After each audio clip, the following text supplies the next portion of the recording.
Talked about the types of writing in the last lesson, such as online, academic, creative, and functional. And the level of the actual writer must be considered. For example, we cannot expect beginning writers with a limited vocabulary to write a business letter. On page 9 in your student manual, you will find a required activity that gives you a chance to identify the aim, the audience, the genre, and the level for each example provided.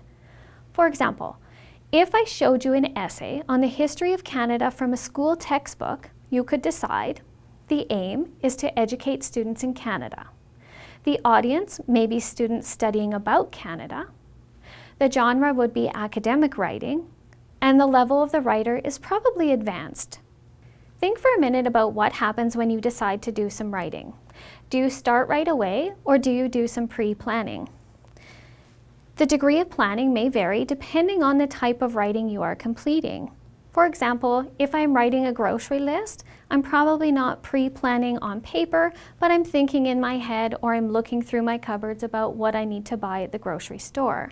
However, if I'm writing an essay or a story, I will likely follow the process laid out on the following slide.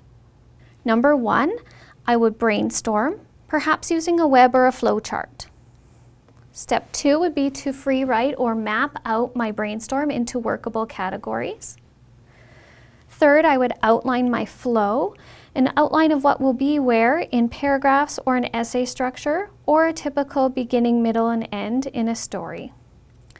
Fourth, I will look at a thesis statement and topic sentence.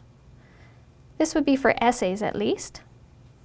Number 5, I would write a detailed outline that included facts to include in each section of my essay.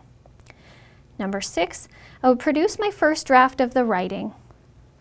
Step 7 involves proofreading or peer editing for content, flow, organization, discourse, and sentence structure. After editing, I'll move to step 8 where I'll create a second draft of my writing. Step 9 is to have a final edit for grammar, spelling, and cohesion. And step 10 is to create a final draft of my piece of writing.